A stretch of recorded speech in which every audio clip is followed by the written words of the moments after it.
எல்லோருக்கும் வணக்கங்க. நான் பாரம்பரிய ஜோதிடர் பா. ரவிக்குமார். இப்போ நாம் பார்க்கக்கூடிய ஒரு தலைப்பு பார்த்தீங்க அப்படின்னா, செப்டம்பர் மாதத்துக்கு உண்டான மாத பலன்களை பற்றி தான் இந்த காணொலியில் பார்த்துட்ருக்குறோம். கேட்டை நட்சத்திரம் 2ஆம் பாதத்தில், அதாவது விருச்சிக ராசியில், ரிஷப லக்னத்தில், இன்றைக்கி பார்த்தீங்கன்னா, அதாவது புதன் பகவானுடைய திசையில் 231 டிகிரியில் தான் இந்த மாதம் பிறக்கப்படுதுங்க. இப்படி பிறக்கக்கூடிய இந்த ஒரு காலகட்டத்தில் பார்த்தீங்கன்னா, அதாவதுன்றது மேச ராசியிலிருந்து மீன ராசி வரை என்னென்ன மாற்றங்களை கொடுக்க போகிறாரு அப்படின்றத பற்றி தான் நம்ம இந்த காணொலியில் கொஞ்சம் ஆதாரபூர்வமாக பார்த்துட்ருக்குறோம். இந்த மாதத்தில் வரக்கூடிய ஒரு அற்புதமான நாட்கள் அப்படின்றத முதல்ல பார்த்துருவோம். அதே மாதிரின்றது 7ஆம் தேதி அப்படின்னு பார்த்தீங்கன்னா பௌர்ணமி. நம்ம கிரிவலம் போய் சுற்றிட்டு வந்தால் நமக்கு பிடிச்ச பாவங்கள், நமக்கு இருந்த தோஷங்கள், ரெண்டாவது மன அமைதி கிடைக்கும், நிம்மதி கிடைக்கும். அப்படின்றதுனால கிரிவலம் போகிறதுக்கு உண்டான ஒரு அற்புதமான நாள் பார்த்தீங்கன்னா 7ஆம் தேதி பௌர்ணமி. அது போக பார்த்தீங்கன்னா அடுத்தது 14ஆம் தேதி தேய்பிற அஷ்டமி. தேய்பிற அஷ்டமியில் பார்த்தா கால பைரவரை வழிபடுறதுக்கு உண்டான ஒரு அற்புதமான நாள். பொதுவாகவே பார்த்தீங்க அப்படின்னா ஒவ்வொரு மனிதருக்கும் ஒவ்வொரு எதிர்பார்ப்பு இருக்கும். அதுபோல் பார்த்தீங்க அப்படின்னா நம்ம மனசுக்குள்ளே ஏதோ ஒரு கேள்வி இருந்துகிட்டு இருக்கோம். அதுக்கு நம்ம விடை தெரியாமல் நம்ம அலைஞ்சிக்கிட்டு இருப்போம். அப்படி இருக்கிறவங்களுக்கு இன்னைக்கு 14ஆம் தேதி தேய்பிற அஷ்டமியில் கால பைரவரை வழிபட்டால் நம்மளோட கஷ்டங்கள் தீரும் அப்படின்றது ஐதீகம். கால பைரவரை வழிபடுங்க. ரிஷபராசி நேயர்களே, ரிஷப ராசியில் பிறந்தவங்களுக்கு இந்த செப்டம்பர் மாதம் எவ்வாறு இருக்க போகுது அப்படின்னு பார்த்தீங்கன்னா, பொதுவாகவே ஒவ்வொரு மனிதருக்கும் ஒவ்வொரு எதிர்பார்ப்பு உண்டு.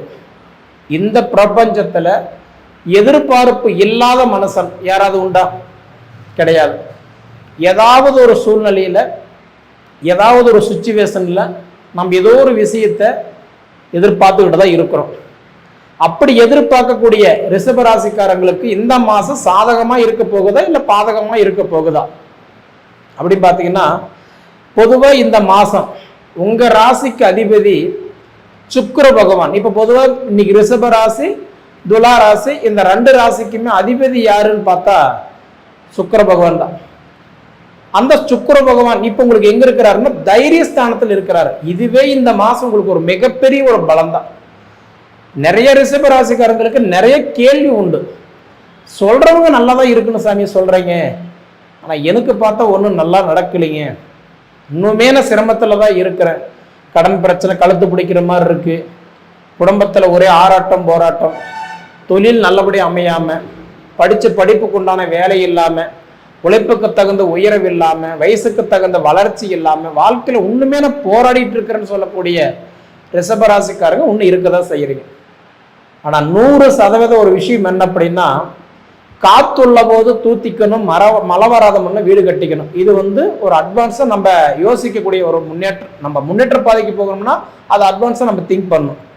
அப்படி பார்த்தீங்கன்னா ரிஷபராசிக்கு அதிபதி சுக்கிர பகவான் இப்போ உங்களுக்கு தைரியஸ்தானத்தில் உட்கார்ந்துருக்கிறாருன்னா, இந்த மாதம் 14 தேதி வரைக்குமே உங்கள் ராசிக்கு அதிபதி சுக்கிர பகவான் பார்த்தீங்கன்னா இன்னைக்கு அதாவதுன்றது கடக ராசியில் தான் உட்கார்ந்துருக்கிறார் தைரியஸ்தானத்தில்.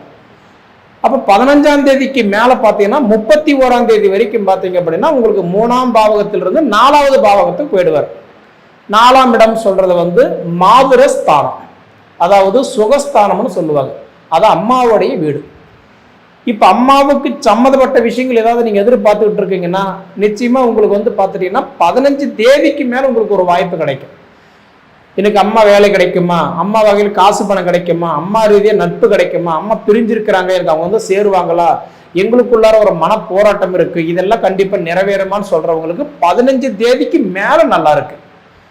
அப்போ பார்த்துட்டீங்கன்னா உங்க ராசிக்கு அதிபதி தைரியஸ்தானத்தில் இருக்கிறதுனால இப்போ உங்களுக்கு பலமே யாரு அப்படின்னா முழுக்க முழுக்க கல்யாணம் ஆன ஆண்களுக்கு பார்த்தீங்க அப்படின்னா மனைவி தான். ஏன்னா சுக்கிரன் அப்படின்னு எடுத்துக்கிட்டீங்கன்னா மனைவி. அதே மாதிரி அந்த மனைவின்றவங்க 3ஆம் இடத்துல உட்கார்ந்து இருக்கக்கூடிய காலகட்டம் பார்த்தீங்க அப்படின்னா நிச்சயமா ஏதாவது ஒரு வகையில் உங்களுக்கு ஒரு சப்போர்ட் பண்ணிட்டே இருப்பாங்க. அப்ப நான் அவங்க பேச்சு கேட்கறது இல்லைங்க, எங்களுக்குள்ளார ஒரு வாக்குவாதம் இருக்குது, எங்களுக்குள்ளார ஒரு போராட்டம் இருக்குதுன்னா விட்டு கொடுத்து போவதன் கெட்டு போவதில்லைன்ற மாதிரி விட்டு கொடுத்து போங்க, கண்டிப்பா உங்களுக்கு நல்லா இருக்கும். இந்த மாசம் 15 தேதிக்குள்ளாரையே நிச்சயம் உங்களுக்கு ஒரு தொழில் மாற்றம் கிடைக்கலாம், சங்கடங்கள் விலகும் போது உங்க வீட்டுல சந்தோஷம் கிடைக்கலாம், மன போராட்டங்கள் தீரும் போது நிச்சயமா அதுக்கப்புறம் நம்ம மன ஆரோக்கியங்கள் கிடைக்கலாம். அதாவதுன்றது இன்னைக்கு நம்மளோட சூழ்நிலை எப்படின்னு பார்த்தா ரிஷப ராசிக்காரங்களோட நிலைமை, வீடு உள்ள காசு வச்சிருந்த காலம் போய் இப்ப வீட்டுல 4 காசு எங்க இருக்குமோ அப்படின்னு ஒரு தொலாவர காலத்துலதான் நம்ம இருக்கிறோம். ஏன்னா ரிஷப ராசிக்கு இப்ப நானே உங்களுக்கு சொல்ல வேண்டிய விஷயம் என்ன அப்படின்னா, உங்க ராசிக்கு சனி பகவான் 3ஆம் இடமும் உங்க ராசி டைரக்டா பாக்குறாரு. சனி பார்வை எடுத்துக்கிட்டீங்கன்னா 3, 7, 10, சனி பார்வை 3, 7, 10.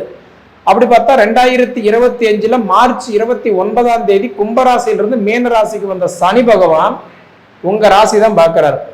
சனி பகவான் தொழில் ஸ்தானத்துக்கு அதிபதி அவரு தான். கர்ம வினைகளுக்கேற்ற பலன்களை கொடுப்பவர் யாருன்னா சனி மட்டும்தான்.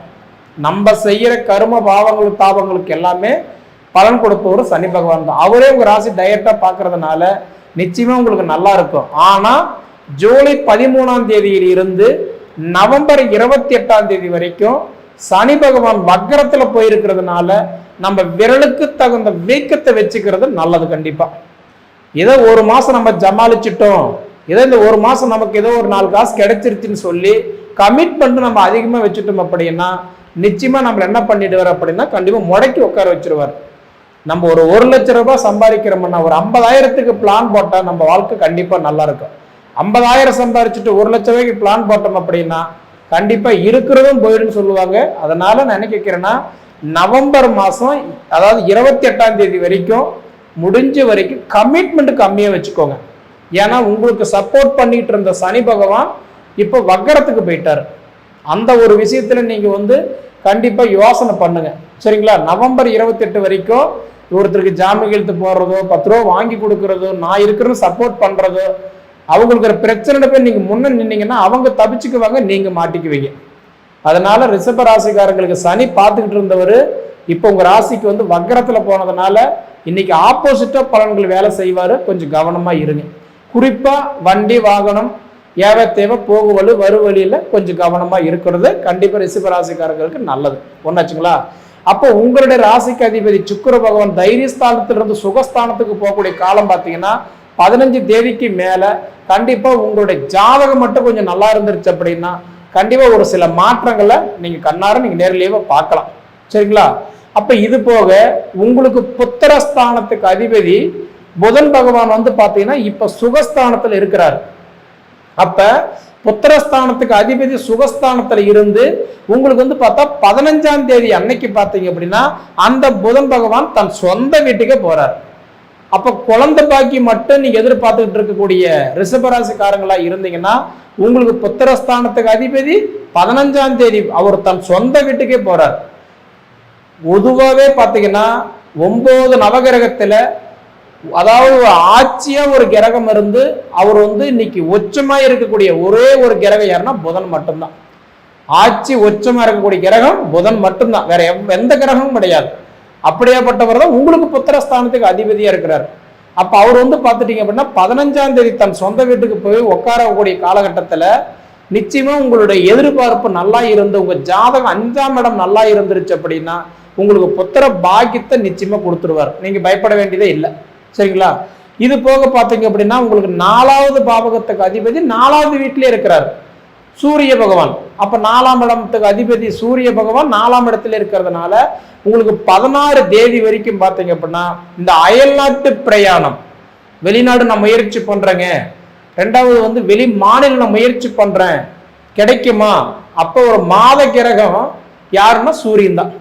ஒவ்வொரு மாதமும் நம்ம அடிப்படையை எதில் பார்க்குறோம்னா சூரியனோட அடிப்படையில தான் பார்க்குறோம். அந்த சூரியனை உங்களுக்கு 4ஆம் வீட்டுக்கு அதிபதி 4வது வீட்டிலேயே இருக்கிறாரு அப்படின்னா 16 தேதிக்குள்ளார கண்டிப்பா உங்களுக்கு இந்த பயணங்கள் ஏதாவது விஷயமா முயற்சி பண்ணிட்டு இருந்தீங்கன்னா உங்களுக்கு 16 தேதிக்குள்ளார கண்டிப்பா அந்த வாய்ப்புகள் உங்க ஜாதகத்துல இருந்ததுன்னா கண்டிப்பா உங்களுக்கு சக்சஸ் ஆகும், சரிங்களா? அது போக பார்த்தீங்க அப்படின்னா உங்களுக்கு 7வது பாவகம் உங்களுக்கு கலஸ்திரக்காரகன் யாருன்னா உங்களுக்கு செவ்வாய் தான். அந்த கலஸ்திரக்காரகன் செவ்வாய் பகவான் பார்த்தீங்கன்னா இப்போ உங்களுக்கு உட்கார்ந்துருக்கிறது 5வது பாவகத்தில் உட்கார்ந்துருக்கிறாரு. அப்ப 13 தேதிக்கு மேல அவர் என்ன பண்றாரு அப்படின்னா, அவர் 5ஆம் இடத்துல இருந்து 6ஆம் இடத்துக்கு உங்க ராசிக்கு அதிபதிக்கு உண்டான சுக்கிர வீட்டிலே வந்து உட்கார்றாரு. அதாவது துளாராசில இருந்து உட்கார்றாரு. அப்படி உட்காருடைய காலத்துல உங்களுக்கு வந்து திருமணம் வரன் பார்த்துக்கிட்டு இருந்தீங்க அப்படின்னா, அது குறிப்பா பெண்கள் வரன் பார்த்துக்கிட்டு இருந்தீங்கன்னா, உங்களுக்கு 13 தேதிக்கு மேல உங்களுக்கு நிச்சயமா வரன் அமையறதுக்கு ஒரு வாய்ப்பு உண்டு. ஏன்னா ரிஷபராசி துளாராசி இந்த 2 வீட்டுக்கு அதிபதி யாருன்னா சுக்கிரன் தான். அந்த சுக்கிரனுடைய வீட்டிலேயே வந்து கலஸ்திரக்காரன் வந்து உட்காரும் போது நிச்சயமா திருமணத்துக்கு நல்லா சப்போர்ட் பண்ணுவார். சரிங்களா? அப்ப இது போக பார்த்தா உங்களுக்கு வந்து லாபஸ்தானத்துக்கு அதிபதி, 8ஆம் இடம் ஆயுள் ஸ்தானத்துக்கு அதிபதி. பொதுவாக ஒருத்தருக்கு மண்மனை வாங்கணும், வீடு கட்டணும்னா ஆயுள் மட்டும் இல்லை, 8ஆம் இடம் வலுத்தா மட்டும்தான் கண்டிப்பா நம்ம வீட்டுக்கு சம்பந்தப்பட்ட ஒரு விஷயத்தை நம்ம பேசிட்டு இருந்தா அது சக்சஸ் ஆகும். 11ஆம் இடம் லாபஸ்தானத்துக்கு அதிபதியும் பார்த்தாலும் உங்களுக்கு வந்து குரு பகவான் அவர் வந்து இருக்கிறது என்னன்னா 2ஆம் இடத்துல உங்களுக்கு வந்து தனஸ்தானத்திலே உட்கார்ந்து இருக்கிறார். அப்ப 4 காசு உங்க கையில வந்து சேரும், நிற்கும். ஆனா நான் முன்னே சொன்னேன், சனி பகவான் உங்க ராசி பார்க்கறதுனால கண்டிப்பா இன்னைக்கு வக்கரத்துல போயிருக்கிறதுனால கண்டிப்பா கொடுக்குற கிரகம் கூட இருந்தாலும் கெடுக்கிற கிரகம் நம்ம பக்கத்திலே இருக்கிற மாதிரி நவம்பர் 28 வரைக்கும் சின்ன சின்ன விஷயத்துல தாமதமாகவும் கொஞ்சம் கவனமா இருங்க. ஒரு இடம் விற்கலாம் நினைச்சாலோ, ஒரு வண்டி விற்கலாம் நினைச்சாலோ, இல்ல ஒரு விஷயம் புதுப்பிக்கலாம் நினைச்சாலோ, ஒரு தொழில் தொடங்கலாம் நினைச்சாலோ, இல்ல இந்த கடன் பிரச்சனைல இருந்து வெளியில வரலாம் நீங்க நினைச்சாலோ, நவம்பர் 28 வரைக்குமே சின்ன சின்ன விஷயத்துல உங்களுக்கு தடங்கள் வரதா செய்யும். அதனால இந்த நவம்பர் 28 வரைக்கும் கொஞ்சம் கவனமா இருந்து சிந்திச்சு செயல்பட்டு இருந்தீங்க அப்படின்னா கண்டிப்பா உங்களோட வாழ்க்கை ஆரோக்கியமா இருக்குன்றது மட்டும் இல்ல, நிச்சயமா உங்களுக்கு அத்தியாவசியம் இல்ல ஆடம்பரமே உங்களுக்கு கிடைக்கும். ஆனா இப்ப அத்தியாவசியம் கூட கிடைக்காது. காரணம் என்ன அப்படின்னா, ஜானு ஏறன முளம் சரிதுன்ற மாதிரி நவம்பர் 28 வரைக்கும் கொஞ்சம் கவனமா நீங்க இருந்துட்டீங்க அப்படின்னா உங்க வாழ்க்கையில அடுத்த கட்டத்துக்கு நீங்க முன்னேறி போயிட்டு இருக்கலாம். நீங்க பயப்பட வேண்டியதில்லை.